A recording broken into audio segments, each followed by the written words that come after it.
Averaging 25 a game. How do you keep the emotion of a great performance like you did San Antonio behind you and move on? You just try to stick to the game plan. Not psych yourself up to wait, a little bit too much.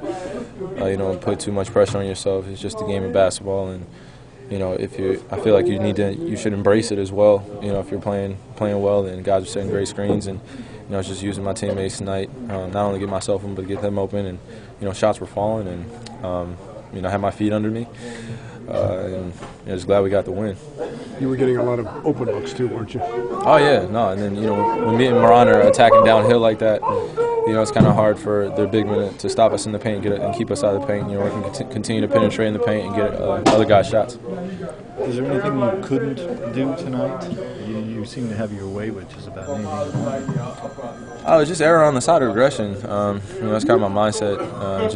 My teammates do a great job just feeding me confidence and instilling that trust in me to go out there and be myself, and the coaching staff as well. And then our game plan is just to stay aggressive the whole entire game and get stops when we need to, and finish the game strong. A number of threes. Or is it just the offense just clicking? I think it's a little bit of both. Basketball feels a little bit better, and it's just a different feel going into the game. And we all have confidence as NBA players, but when you have a certain, it's just a feel. I feel like it's a body feel more than a mental.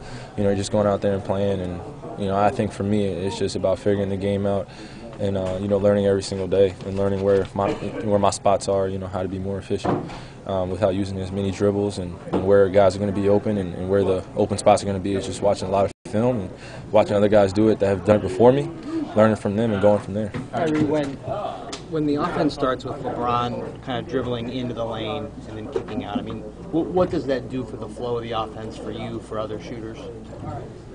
Well, we just have to be ready to shoot. We have to be professionals, and when Bron's doing that, of course he's going to make the best decision that he feels at that right moment, and we trust him with it, and we just got to be ready to knock it down. We have a lot of open shots, especially due to our penetration. It opens up a lot of space because we have Timo rolling down, and if Kevin was playing tonight, he spaces out the floor extremely well, and Tristan's rolling down the lane as well. So everyone has to be respected, and then we also have shooters on the perimeter. When you get that feel, like you said, is it important not to think about it and just ride it?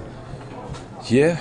You just don't want to be too high or be too low. Right. You just want to go out there and enjoy the game of basketball. And it's a fun game, and we're playing extremely well, and it's fun to be a part of. And we've been playing. Tonight was a quick test for us, and we've had 2 tough games before that, and we've come out and just executed on both ends. When you're shooting like that, do you feel like every shot is going in, that you're not going to miss a shot? Oh, man, like I said, I just think it goes back to the feel, and just having the trust in my teammates and the confidence in my teammates makes it easy for me to go out there and be myself. Dave, last one. Yeah, Kyrie, it's a long season. It's going to be the longest one of your career with the playoffs. Did you learn anything the last couple of years to get yourself to a point where come March and April you could be playing the best ball? Just the preparation and, getting your body ready, getting mentally ready, and it starts when you first wake up. And it starts the day before, you're watching film, and then you wake up, and you got to do the necessary things in order to be, 150%. So, anyone's best shot you can withstand, and also you can give out punches as well. And I feel like that's what the biggest thing I've learned playing on this team is that everyone's giving us their best shot. It's packed everywhere we go, and the competition and teams are fighting for playoff spots. So, I feel like this second half stretch has been an eye-opening experience, and